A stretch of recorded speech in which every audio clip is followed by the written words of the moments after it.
Oi gente, tudo bem? Pra quem não me conhece, meu nome é Rita e eu tô aqui hoje pra falar sobre o segundo volume da série Em Busca do Tempo Perdido, de Proust. Ai, terminei o segundo livro. Na verdade, eu terminei esse segundo livro em abril, isso. Terminei esse segundo livro em abril. Tô gravando agora, no final de maio, porque quem me acompanha lá no Instagram e quem viu os últimos vídeos aqui no canal sabe que eu tava de férias e eu quis terminar esse livro antes de viajar, por isso até que eu dei uma apertadinha na leitura, e o que foi bom, foi muito legal, e eu vou contar já por quê. E voltei morrendo de saudades, eu tô doida pra começar a ler o terceiro livro da série, e isso é um sinal definitivo pra mim que realmente Proust conquistou meu coração. E Marcel, as histórias de Marcel, do pequeno Marcel, que agora já tá grande, ele já cresceu nesse segundo volume, entraram de uma vez na minha vida, né? Bom, gente, eu li esse livro aqui em, acho que um mês e meio, não me recordo agora.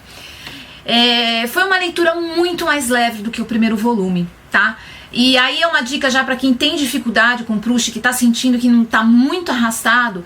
Tenha um pouco de paciência, às vezes o segundo volume, como pra mim foi, pode ser pra você muito mais tranquilo, muito mais leve.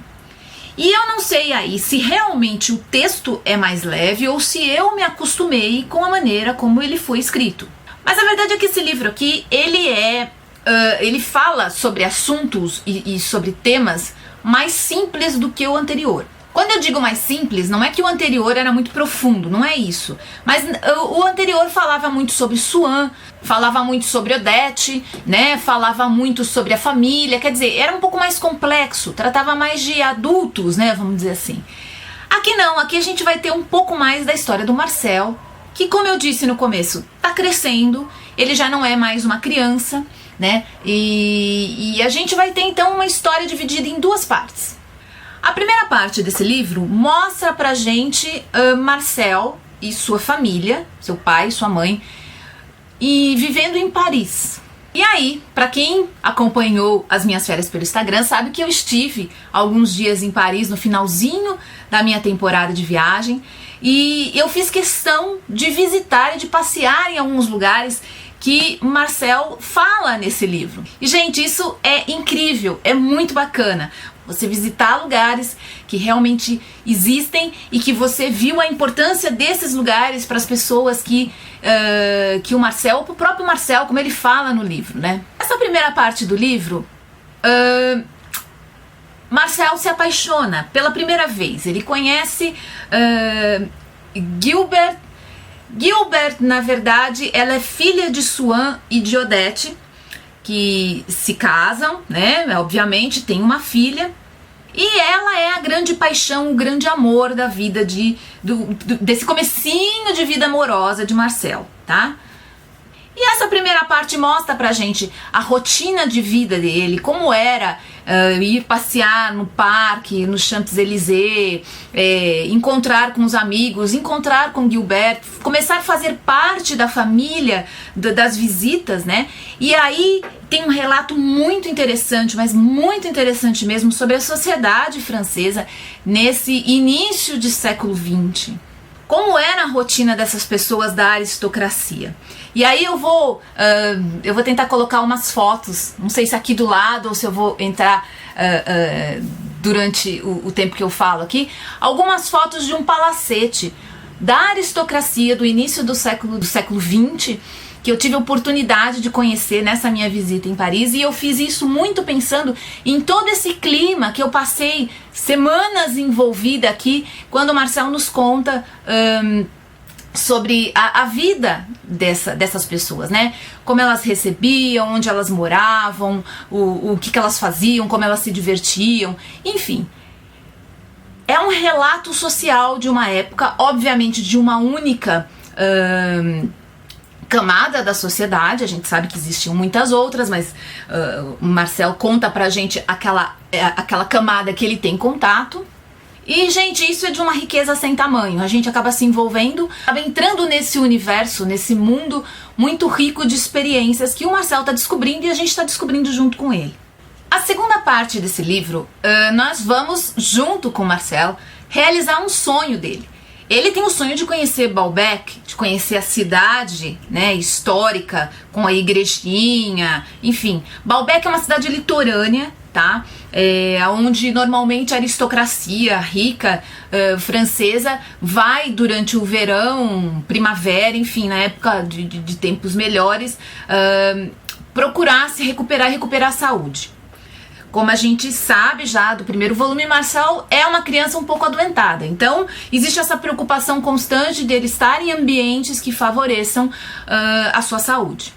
E aqui ele vai com a sua avó, que se mostra aí uma personagem muito forte, muito intensa na vida do Marcel. Ele passa alguns meses, né, no litoral, conhecendo Baalbek, e aí a gente vai junto com ele crescendo, amadurecendo, né? Marcel vai se tornando um adulto, ele vai crescendo, vai vivendo experiências e vai confrontando as ilusões, os sonhos que ele tinha quando ele vivia em Paris, só imaginando aquele momento de conhecer Baalbek, de conhecer os lugares tão relatados na literatura, né? Que ele cultuava os livros que falavam sobre aquela região, cultuava os escritores, e aí quando ele chega lá, ele muitas vezes se decepciona, em outras não, ele consegue visualizar beleza, consegue visualizar valor, sentido naquilo, né?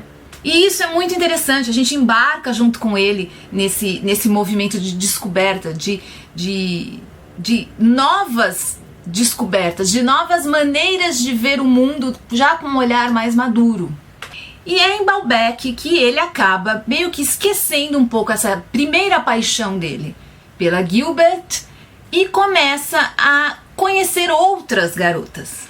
E daí vem o título do livro, né? A Sombra das Raparigas em Flor. São meninas que também, como ele, estão saindo da infância e estão entrando na idade adulta, estão naquele mesmo momento de florescimento.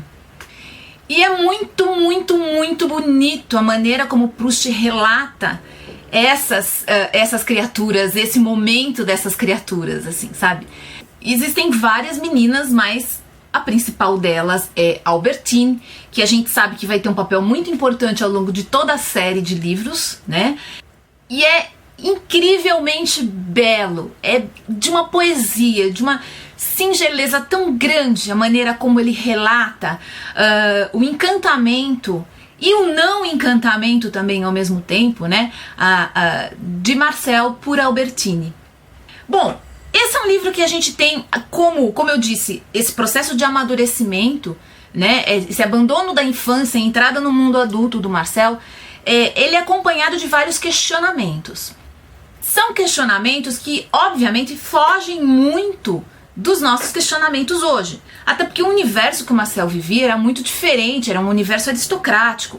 Ele era colocado diante de grandes artistas, né, grandes escritores, se discutia política junto a personalidades do cenário nacional. Quer dizer, ele tinha um convívio com a elite que muda completamente o foco das discussões nesse livro. De acordo com alguns teóricos que falam, esse é o livro onde ele mais vai discutir arte, em alguns aspectos discutir um pouco da sociedade, né? Mas veja só, Marcel ainda é uma criança que está crescendo, então tem uma leveza, tem um frescor, tem uma superficialidade muito interessante e que agrada muito a gente durante a leitura. Tanto que os trechos que eu encontrei mais complexos, mais pesados, mais enfadonhos, assim, vamos dizer, são quando os adultos entram na história para discutir esses temas. Então, quando o Marcel tá lá falando sobre o que ele acha da vida, é sempre muito leve, é sempre muito gostoso, existe todo um questionamento muito, muito saudável, né? E uma coisa que é muito presente, pelo menos nesses dois livros que eu li do Proust, é essa coisa muito intensa do desencanto que traz a realidade, que traz o pé no chão, que firma de novo o personagem principal dele dentro do universo, né? Então é um desencanto que a princípio nos faz até dar risada, né? Ele tem uma coisa muito humorística, porque o garoto sonha, fantasia coisas imensas. Ai, quando eu chegar naquela igreja, ai, quando eu encontrar aquela pessoa, ai, quando eu fizer isso, quando eu fizer aquilo. E quando ele vai, chega a ser irônico, chega a ser engraçada as situações. Mas aí mostra essa questão, como eu disse, do desencantamento, daquele momento em que o sonho, a ilusão, cai na realidade e Marcel se vê obrigado a conviver com um universo real. E isso é muito bonito, isso é muito bacana, isso é muito bem feito no livro. Então, até pelo que eu contei, já dá para perceber que é um livro muito mais leve, com questionamentos mais leves, né? Vamos dizer assim. Mas nem por isso menos interessante, tá? Existem trechos nesse livro que eu reli novamente depois, e eu tenho a intenção de no futuro reler esses trechos, porque eles são tão cheios de coisas pra gente pensar, pra gente refletir junto com Proust, que parece que o livro não se fechou ainda, né? E realmente, eu acredito que a série Em Busca do Tempo Perdido é uma série que nunca vai se fechar. E o próprio Proust acho que tinha muita consciência disso. E uma das visitas que eu fiz na minha viagem foi ao Museu Carnavalet, lá em Paris, que tem ainda alguns móveis, né, que sobraram do quarto do Proust, que foi onde ele passou o final da vida dele, escrevendo e reescrevendo essa obra. É impressionante a gente estar lá, a gente vê aquele monte de cadernos onde ele fazia e refazia a história desses personagens. É uma coisa muito emocionante, porque você percebe, principalmente para mim foi olhar esses cadernos, apesar de saber que são cópias, né? Os originais obviamente estão guardados, mas você imagina o quanto ele queria transformar essa obra dele em algo imortal. A sensação que eu tive ali era que a mortalidade, a aproximação do fim da vida dele, e ele sabia, né, que a doença dele estava num estágio bem avançado, parece que quanto mais ele se aproximava do próprio fim, ele queria tornar essa série imortal. E as situações, os textos, os personagens, tudo parece que fica em aberto, parece que ainda está em flor, né? Como diz aqui o título, A Sombra das Raparigas em Flor, parece que ainda falta alguma coisa para florescer, e cada vez que a gente lê, a gente parece que entra em contato com novos brotos dessas flores, né? Essa é uma das grandes grandezas da obra de Proust, essa coisa de ela ser imortal, atemporal e principalmente conversar com o leitor, e com cada leitor de uma maneira diferente, em cada momento da vida de uma forma diferente.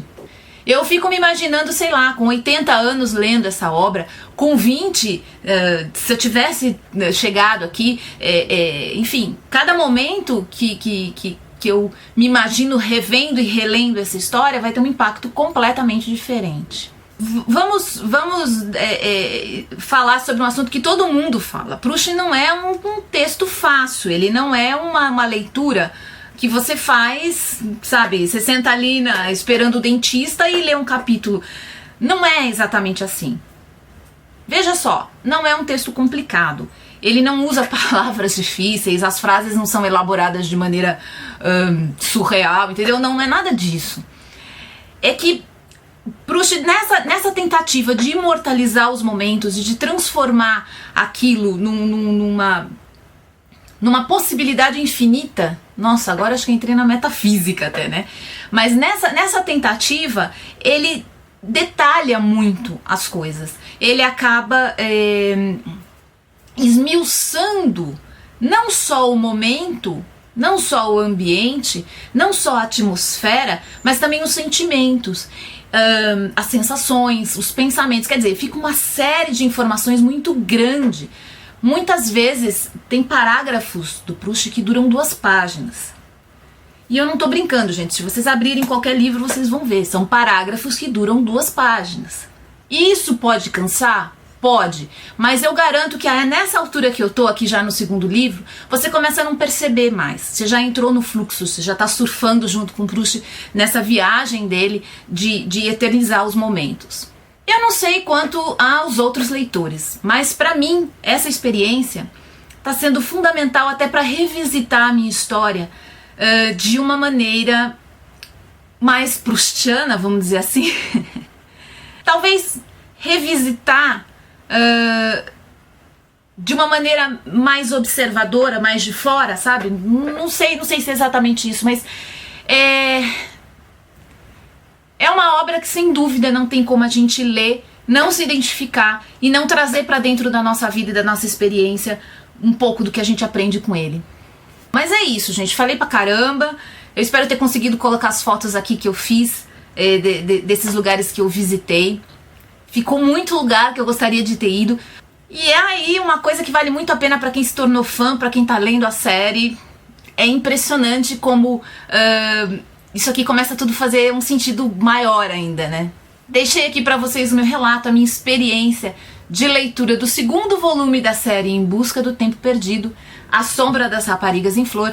Estou começando agora no mês de junho a ler o terceiro livro. Esse vai demorar um bocado, eu vou fazer mesmo 10 páginas por dia, porque eu tô com bastante coisa que eu quero ler agora. Então, vamos devagar.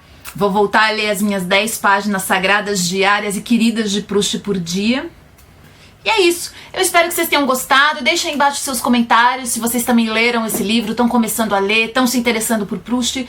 Vai ser um prazer dividir com vocês essas experiências, tá bom? Um grande abraço, fiquem bem. Tchau!